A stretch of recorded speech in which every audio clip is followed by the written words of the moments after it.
Hey boys and girls, Miss Lacey here. Welcome to the last week of February. This month we've been talking about respect. Respect is showing that people are important by what you say and what you do. So please show respect to your teachers and your parents and all the important people in your life every single day. And remember, Jesus loves you no matter what. We're so grateful that you are here, and we'll see you next time. Bye-bye.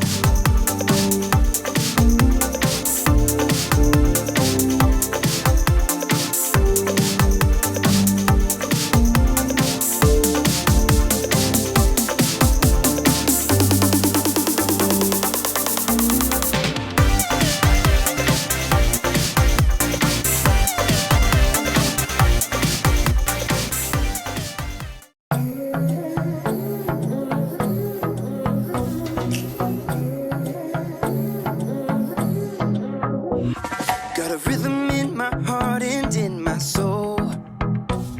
Got a reason for this joy I can't control. I wanna sing, I wanna dance, and give everyone a chance to hear about this endless love I know. Oh, what you give to me is not for me to keep. It's for the world to see your love.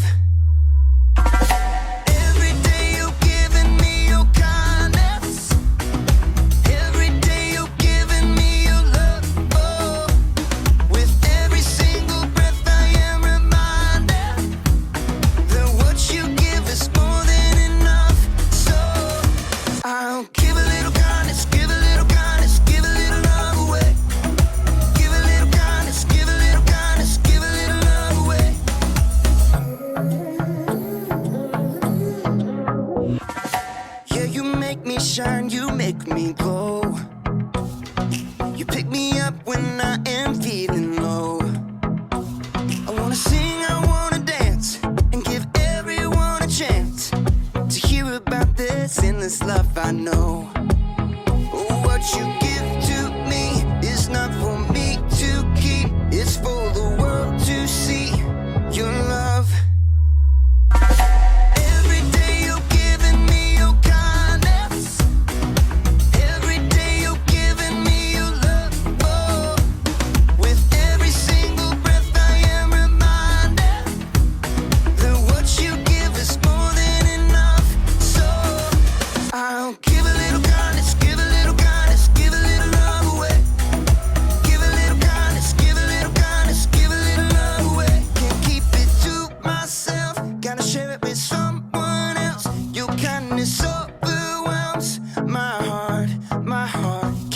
It to myself, gotta share it with someone else. Your kindness overwhelms my heart. Oh, what you give to me is not for me to keep. It's for the world to see your love.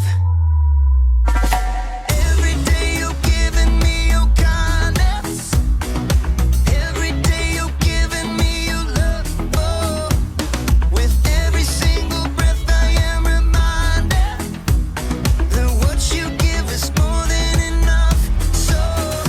I'll give a little kindness, give a little kindness, give a little love away. Give a little kindness, give a little kindness, give a little love away. Give a little kindness, give a little kindness, give a little love away. Give a little kindness, give a little kindness, give a little love away. Welcome to Story Lab. This week, we're talking about respect, while we take a look at the story of someone who needed help in a big way.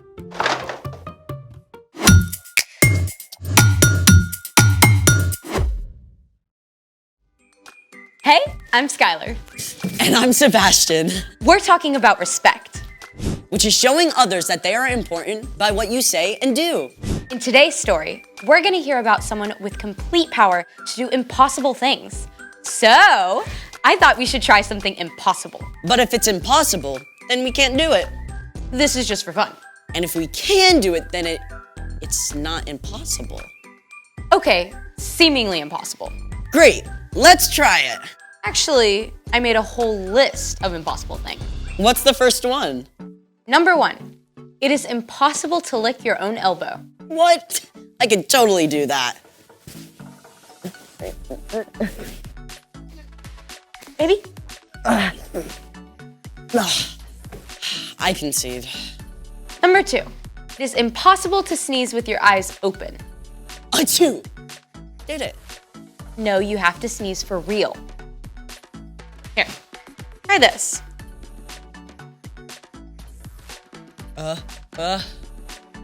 Achoo! Did it. Still fake. You try. Eyes closed. I need a tissue. Number 3.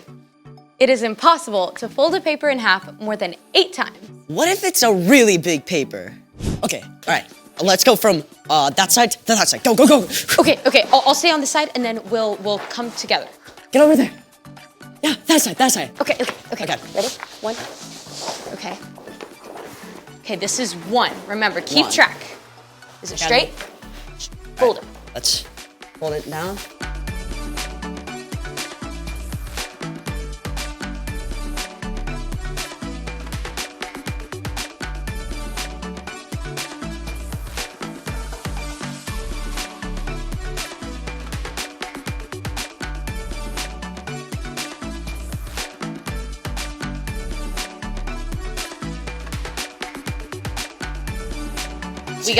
We got 5. Okay. I think we can get 8. I think so. Yeah. Okay. Maybe. 6. Okay. Karate chop it. Oh. Hey, 7. 7. Okay, 6. Okay, you got it. Okay. Okay. 7. I really thought we were gonna get 8. Yeah. Number 4. Wait! I got one. Number 4. It's impossible to eat just one potato chip.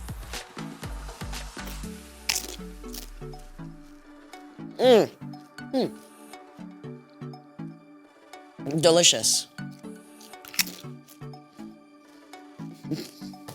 See? Just because you have 0 self-control doesn't mean it's impossible. I can totally eat just one chip.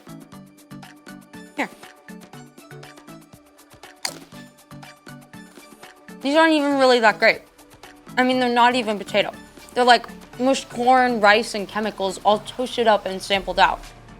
Just tricking our brains into thinking they're salty, crispy potato.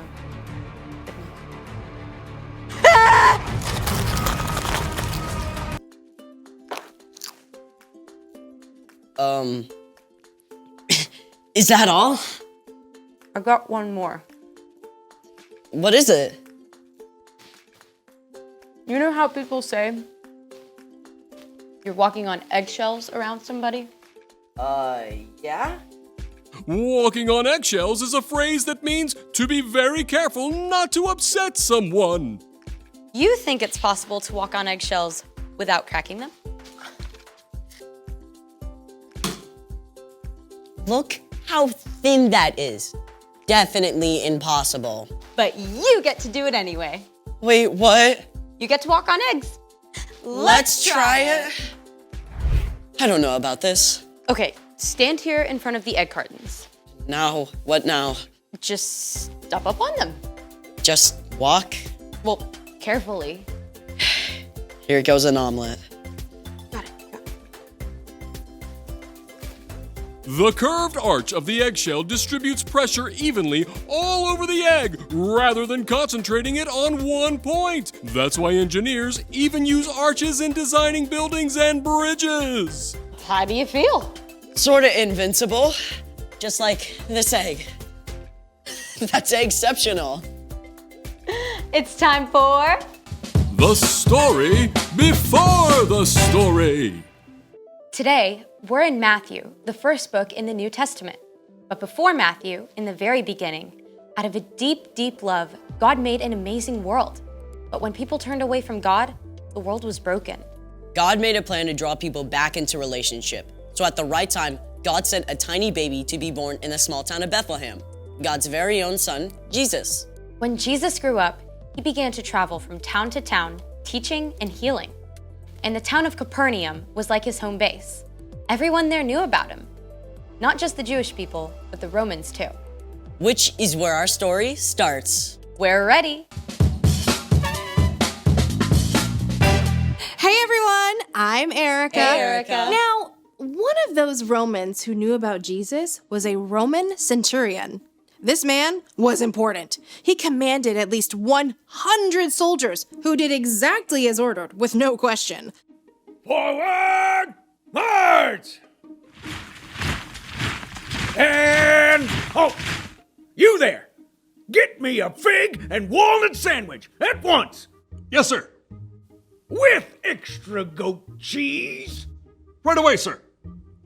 The centurion was used to being obeyed, but though he was stern, he was also a kind man. He cared about the soldiers under his command and the servants who worked for him. One day, one of the centurion's servants became desperately ill. The man was so sick he couldn't even move. The centurion may have called for the best doctors, but no one could help the man. So, the centurion did the unexpected. He went to a Jewish rabbi, Jesus, and begged for help.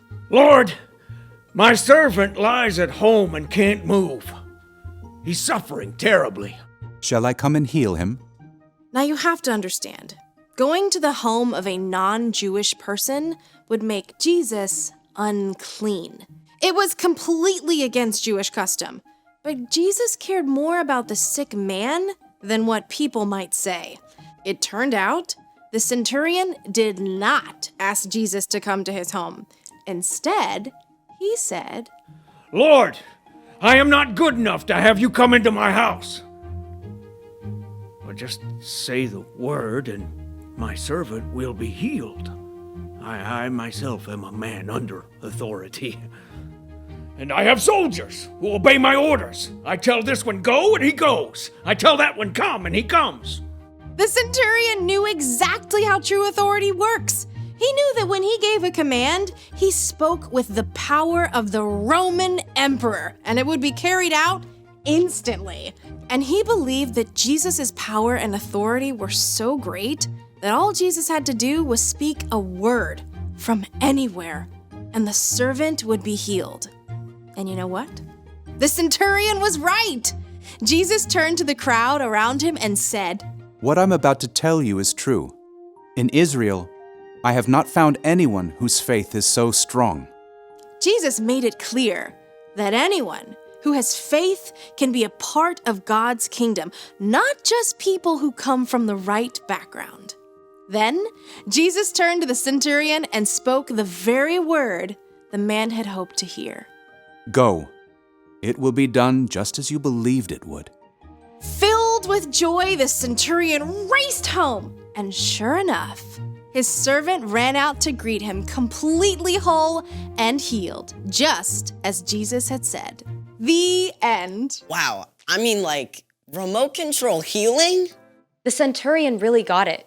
He had respect for Jesus as the final authority. So, what's our part in the story? Well, like we've seen, God can do the impossible with a single word. God is all-powerful and all-loving. That means God deserves our ultimate respect. God is most important. Our lives are full of all kinds of things, good things, but our time and attention should go to God first. You can talk to God throughout the day. In the morning when you get up, Or when you're waiting for the bus or in the car, Or when you're at the lunch table or at dinner with your family. right before you're about to go to bed. No matter what you face, whether it's a friend who's sick or a tough math test, God is the one who can give you the strength and patience and peace you need to get through your day. when you make a habit of putting God first, you can do anything. I think you got it. I'll see y'all next time. Bye, Erica. So here's the thing. Remember, God is most important. Okay, I want to do the egg thing. Hey, don't you need to take off your shoes?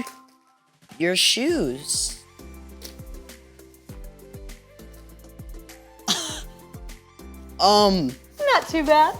I think you did maybe a little better than me. maybe completely better than you. Thanks for joining us in the Story Lab. We'll see you next time.